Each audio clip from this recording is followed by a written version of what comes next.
podcasting's choice. From coast to coast, continent to continent, right here 24/7. PNR.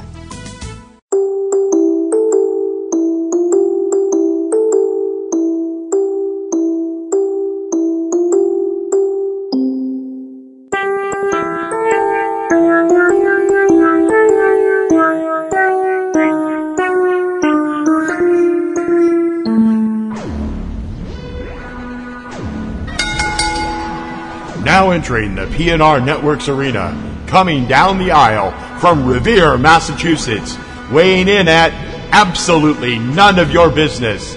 It's the Mistress of Mayhem, the Queen of Quips. It's time for Ring Around the Rosie with your hostess, Kim Brown.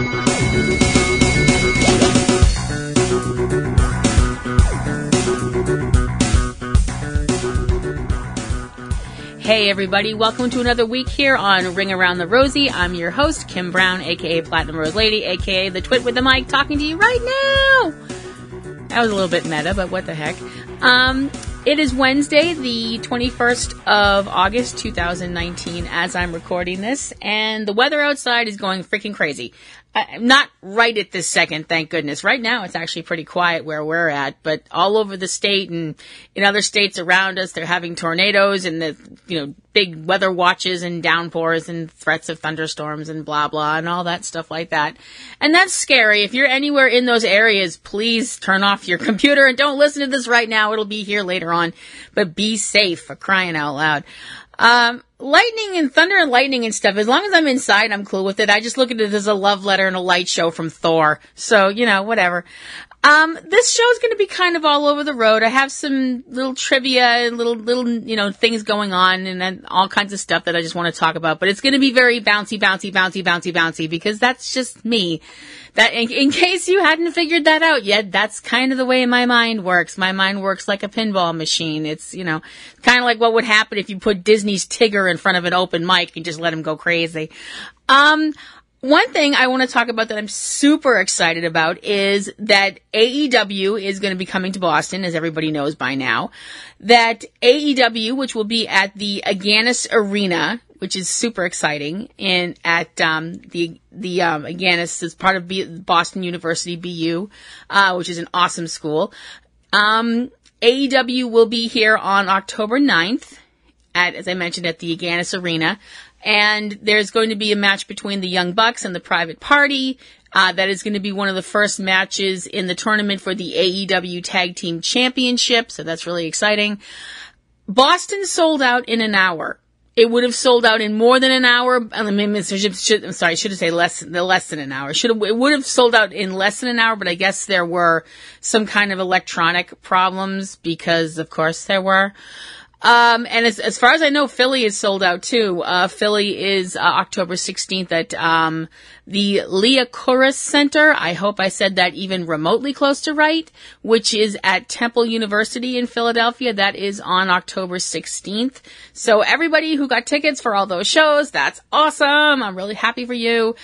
I didn't. I have a work thing going on, so I was like, I can't make it, and I'm going to be exhausted, so I don't, I'm really bummed, but at the same time, I'm like, well, we'll be able to see it from home, so that'll be really exciting. Of course, that's not the first night of AEW tapings for their television show, which is going to be on TNT. The first night will be October 2nd, which will be from the Capital One Arena in Washington, D.C., which is going to be featuring a match with Chris Jericho and Mystery Partners versus the Young Bucks and Kenny Omega, along with a match with Cody versus Sammy Guevara. Mystery Partners. Ooh. So excited. I don't know who that's going to be. I'm so psyched. I am so psyched for AEW to be on TNT. It's just going to be incredible. Like I said before, since TNT runs repeats of Supernatural, apparently now we're just going to have tons of hot men on TNT. So why am I saying that like I'm complaining? Shut up, Kim. That's awesome as far as I'm concerned, because you've got super hot guys on Supernatural and you've got these amazing professional wrestlers. and that's going to be just fantastic. People like Jungle Boy. Oh my God. Call me. Sorry. And AEW is going to be back with, All Out, which is going to be on, Saturday the 31st of this month, which is going to be coming from Chicago. Which the card includes, Chris Jericho going against Hangman Adam Page to decide who's going to be the first AEW champion, which will be really awesome. The AAA belts are going to be on I don't actually know if the belts are on the line, but the AAA Tag Team Champion Lucha Brothers will be going against the Young Bucks in a ladder match. Oh my God. This is going to be awesome. And probably the only thing that's going to be even more awesome will be Kenny Omega going against Jon Moxley, because these two really obviously have like a complete we're going to kill each other kind of vibe happening. We have the Dark Order going against the Best Friends. Okay. Wow. The Best Friends. I'm sorry. Does this sound like a My Little Pony kind of a thing? Or am I just, it sounds like that would be like the team of like, Rainbow Dash and Fluttershy. Don't ask how I know those names. Just don't. The Dark Order. Ooh, scary. Oh my goodness. Why don't you just call yourselves Evil McBad Guys and just get it over with? Crying out loud. Cody will be going against Sean Spears, who will have Tully Blanchard in his corner, which I was like, okay. No idea why, but whatever. And a women's casino battle royale. Again, probably no new Daniel Craig. Rats. Which is going to be featuring Jazz. I didn't realize Jazz was still wrestling. I'm totally psyched. I'm like, oh gosh, that's awesome. I don't know why I thought she had retired. My bad. Evelis Velez. I hope I said that even close to correct. Ariel Monroe, Sadie Gibbs, Teal Piper, who, yes, before you ask, is the daughter of Rowdy Roddy Piper. So that's going to be, talk about, that I can't even imagine being a child of Roddy Piper and deciding to go into wrestling. Not that I don't think they could be amazing, but wow, when you think about shoes to fill, holy cow. And other people will be announced as well as part of the Battle Royal. Riho versus Hikaru Shinda. And Darby Allin versus Jimmy Havoc versus Joey Janela. I am assuming that the staple gun will make a return. I'm not saying I'm hoping the staple gun. Well, if we're being completely honest, I kind of am, because I'm kind of sadistic like that. Now, for quite a bit of time since AEW, started forming and everybody was like, oh, is it going to work? Is it going to work? And we saw it and we went, oh, fuck, yes, it's going to work. People have been saying that Vince McMahon and company should be worried. Well, we now know that they are, because they decided to put programming directly opposite AEW. I'm like, okay, yeah, this doesn't make you guys look desperate and scared and whatever. Okay, but you're not worried, right? Okay. Yeah, you're not worried. All right. You want my honest opinion? Seriously, honest to blog, they should be worried. They should really be worried, because I've seen one AEW pay-per-view, one, and already I'm like, yes, I am in, count me in, I'm in, I'm totally there. I'm really so excited for this because it's something different. Now, obviously the thing is AEW has to stay different. And by staying different, I guess I know some people are probably going, well, Kim, what do you mean staying different? How do you mean they have to stay different? I guess the best way to put it is that they have to not suck. Ta-da! That's the Cliff Notes version of how to be successful AEW. You're welcome. Sorry. But I wish them nothing but the best and success and everything like that, because we need variety. Variety is the spice of life, as they say, for some reason. Jumping on to another subject, which I found out about today, and I was like, oh, this is going to be fun as fuck. Stars is now on my radar because of their new show that they're going to be involved with, which I think is going to be really awesome. The Stars Network is going to be producing a wrestling drama called Heels. And it's about a small indie federation and the dramas and the things that go on, you know, in the backstage area and stuff like that. In the front stage, too, I would assume. I think that this is going to be really, really awesome and really interesting to see how they do this. I am really interested because, for one thing, I'm interested in who is the star of this.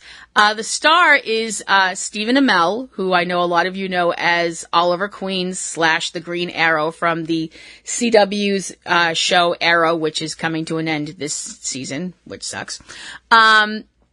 He is playing the lead, a man named Jack Spade, who is, his character is a heel, and his brother is a face. And it's all about, you know, their lives and stuff like that. And I think it's going to be so cool. And I think that Stephen Amell is awesome choice for that, you know, casting wise, because we know he can wrestle. We've seen him wrestle. I thought he did a really great job. We saw him in the WWE, and he's been also involved with, other feds and stuff like that, which is awesome. He competed on American Ninja Warrior and completely smoked that. I'm really psyched for this. I'm super duper excited for this, and I can't wait to see it. I also can't wait to see it simply because, I actually have a tiny, itty bitty ulterior motive here. Like I usually do. But I'm just thinking, Steven, if you're listening to this, buddy, I actually have a itsy bitsy suggestion for you. Since, you know, you have a couple of buddies that, they're gonna be out of work for a little, they're gonna be out of work in this season as well, since Supernatural is ending after season 15. Pardon me while I go off and cry in the corner. I happen to think that the stars of that show, the very talented and stupidly attractive Jared Padalecki and Jensen Ackles, would be a really nice fit, at least guest star wise, on a show like Heels. And am I saying that because it probably would mean they would have to take their shirts off? Yes. Yes, I am. I don't hide it. I'm a woman. I have needs. Don't judge me. And I just think that would be fun. Just something to toss out there to anybody from Stars or to Steven or whomever. I'm really, really psyched for this, and I can't wait to see it. Talking about something that I can wait to see, as in I never want to actually see it, the announcement was made today about the names for the XFL teams, because Vince decided to resurrect that monster because it worked so well the first time. I roll. So we've got the new teams out there, and we've got the names of the teams, which is apparently exciting to some people, I guess. They have said that the XFL is going to be family friendly. I have no idea what that means, but I will be perfectly honest, it terrifies the motherfucking shit out of me. How's that for not family friendly? I'm sorry. It's football. How is football gonna be family friendly? I mean, I know football. No, I can't say I know, because I actually don't know, because I don't watch football. I'm sorry, I know. I live in Massachusetts, and the only person I know on the Patriots is Tom Brady. I know. Well, I mean, I know Gronk. Hi, Gronk. But that's it. But I'm sorry, I know that people do get into punch-ups during football, not like people get in punch-ups in hockey, which seems to happen a lot more than actually playing hockey, but what do I know? So anyway, I'm just trying to figure out what family-friendly pro football involves. What are we going to do? We're going to have the cheerleaders out there in prairie skirts and buttoned up to their necks or something like that? We're going to settle things with pillow fights? I mean, I'm really fucking confused and more than a little terrified. So anyway, moving forward, we're over here now.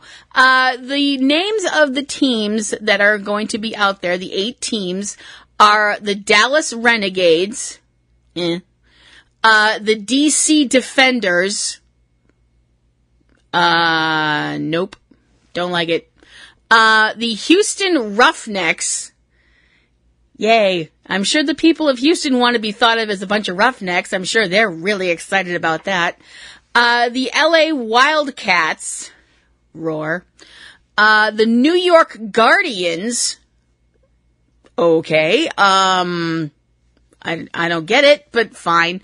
The Seattle Dragons, which I'm sorry, no. I am sorry, no, and no.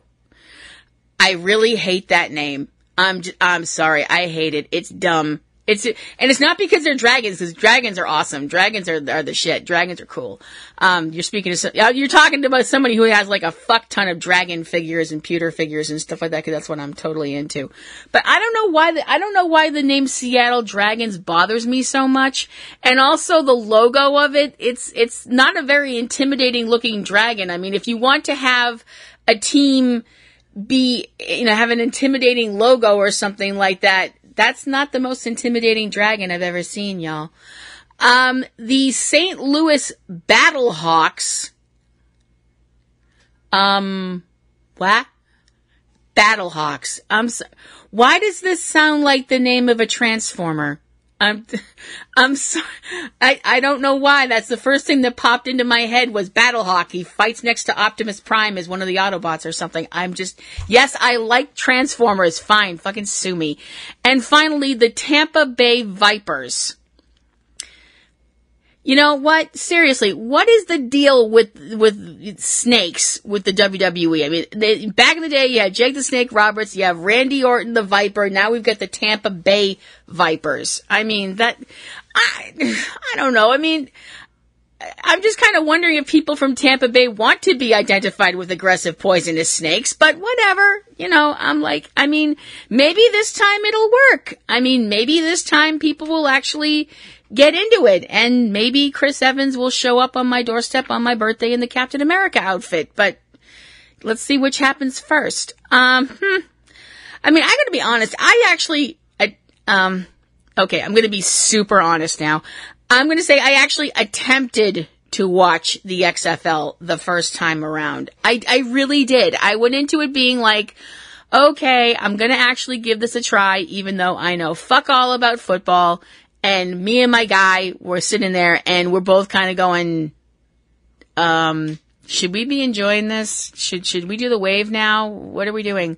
Cause he's not into football either. So you have two totally clueless people being like, what's going on? And it's just like, we were just both, I don't think we sat through the first show of it. And I know we didn't sit through any more after that because we were just like, fuck this. So, maybe it'll work. Maybe it'll work. I have this overwhelming feeling it's not going to work, but I don't want to be Nancy negative here. So, okay. Now, all through this show so far, I've been being my usual silly self. And, I figure there's enough bad news out there. There's enough sad news out there that, me just bouncing around and being silly might, give you a smile and stuff like that. And I hope it does, the world's full of so much negativity. Just having a person be positive or at least slightly insane. I prefer to view myself as whimsically eccentric. Thank you. But I try and give people a smile. But every once in a while, I actually have to get serious. And this is one time I'm going to get serious. And, I don't like doing this. And I don't like sounding like I'm trying to preach to you guys. I don't want to sound like I'm being everybody's mom. Cause I really don't want to do that. Cause that's not me. And I'm assuming if you're listening to this show with the amount that I swear, that you're an adult and that you have, your own ideas about stuff and, so on and so forth. Where this is all going was a story that I saw over the weekend, on YouTube. I was bouncing around on YouTube and happened to, watch a channel that I subscribe to because they're really cool. SlatRock Wrestling. Check them out on YouTube. They're really cool. They ran a feature about this TV show that is on the Reelz network. It is a show called Autopsy, the last hours of whomever. And this show has been around for quite a while. It's been around since 2014. And the purpose of this show is talking about people who have died and celebrities who have died and talking about, what was the cause of their death, stuff like that. And they've had like everybody on this show, from like Michael Jackson to Karen Carpenter, Ron Goldman, Natalie Wood, on and on and on and on and on. They want to do a show coming up in, I believe, this season. They are planning to do a show about Joni Laura, who was known to the wrestling community as Chyna, who we lost way too young. She passed away on April 20th, 2016. She was only 46 years old, and that just freaks me out because that means I'm old. I'm older than her now, than when she died, and that's just fucked up because she was just this really amazing person. I know I've told the story before. We saw her in one of her earliest matches. I don't know if it was her very first match, but it was one of her first matches, and she had shorter blonde hair, and we were both sitting there, my guy and I were both sitting there going, who is that? And when we saw her on WWF at the time, TV, mauling the hell out of, I think it was Marlena she was feuding with, and we both sat there and we were like, does that look like the same girl we saw before? I mean, she's got dark hair now, but I think that's the same girl. And just, all of the amazing things that she did in her life, all the really incredible highs and all the unfortunately, low points that were in her life before she died when she was 46 years old. The coroner's report put it down as an apparent accidental overdose. So the thing is, this company wants to do a story, wants to do a special about her and what happened in the hours before she died. Needless to say, her mother, who was, I believe, also the executrix of her estate, I might be wrong about that, but I think she is. Her mother's name is Janet LeCue, and she is very upset at this idea, and I don't blame her. I mean, I'm going to be completely honest and be like, I can't even figure out or wrap my mind around the idea of being a mother and losing your child. I mean, that has to be the worst thing in the entire universe. I can't come up with anything worse. And then to have somebody decide, well, we're going to speculate about, how she died, when everyone has, the whole thing is talked about, that when she died, she was alone. The only people who know what happened that night is Chyna herself. And unless somebody has a way to, talk to another dimension, she's not saying. And her mother is very upset about this and has been saying some stuff about legal actions and stuff like that if they go ahead with this. To which my husband, who is a very knowledgeable guy, and very smart about legal stuff like that, which I will be perfectly honest and say I'm not. I mean, I watched a lot of Perry Mason when I was a kid, but none of it stuck. He doesn't think that her mom has a leg to stand on, because all they're doing is speculating. They're not saying, well, we know that, blah, blah, blah, blah, blah. But my whole thing is, why? Why do we need this? I really don't understand why we need this.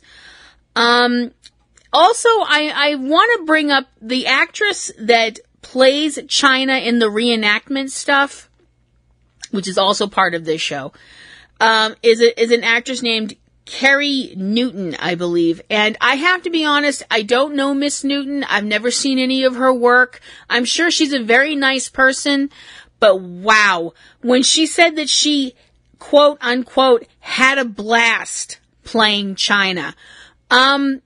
Wow. Okay. Like I said, I don't know this person, and I'm not going to say anything bad about them or anything like that. I'm just going to say that maybe you should have used a couple of other words. I don't know what they would have been other than, maybe that, you were flattered to play such an intensely polarizing figure that, you felt like you were really trying to give her a voice at a time when she was unfortunately silenced, or something like that it was humbling or whatever. I mean, if you felt all of those things, I don't know if you did. But to say that you had a blast about playing somebody who wound up dying alone and we don't know what happened in Chyna's last moments. We don't know if she slipped away peacefully or if she was in agony and realized what was happening to her. We don't know, and so I'm just kind of like, wow, that was not the best choice of words. And again, I don't want to sound like I'm scolding anybody. I really don't. That's not my bag. And if this episode of this show comes out, I have to be honest and say I wouldn't watch it.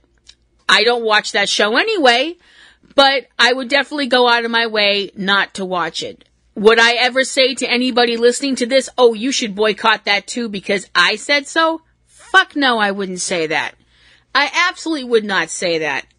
In a million billion years. I'm just, voicing my own feelings and opinions in front of this little mic, and I'm just a twit with purple hair.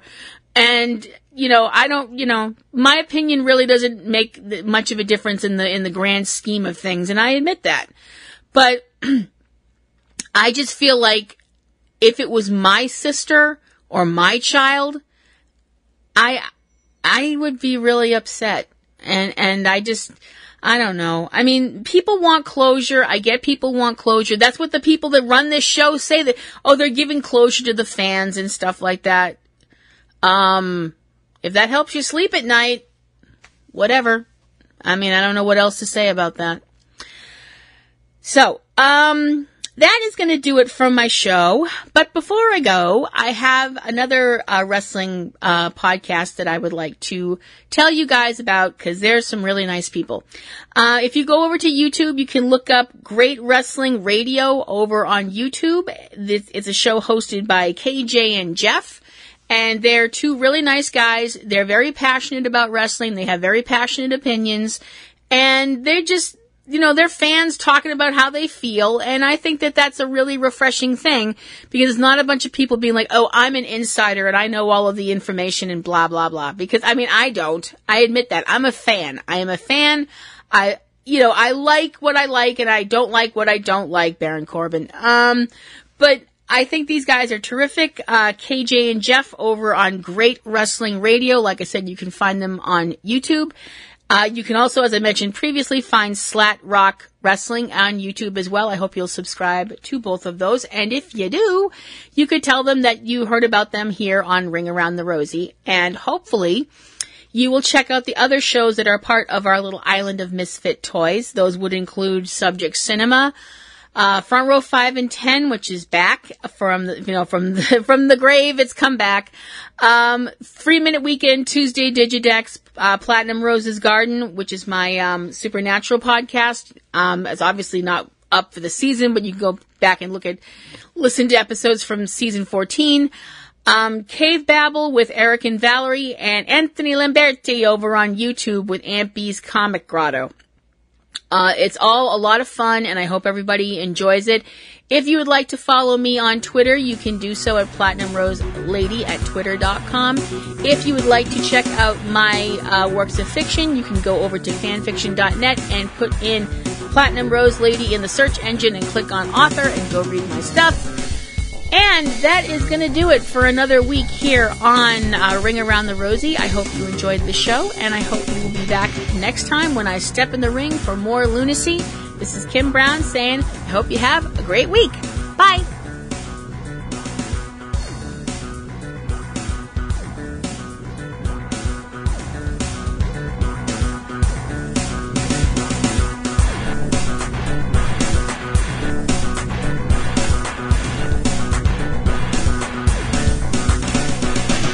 You have been listening to Ring Around the Rosie with Kim Brown, a production of PNR Networks. Keep in touch with all things about the show at http://ringaroundtherosie.net. Ring Around the Rosie intro performed by Eric Lyon. Ring Around the Rosie theme by Digital Juice. Join Kim for a new Ring Around the Rosie every Wednesday. Ring Around the Rosie is copyright 2018 PNR Networks, Boston, Massachusetts, USA.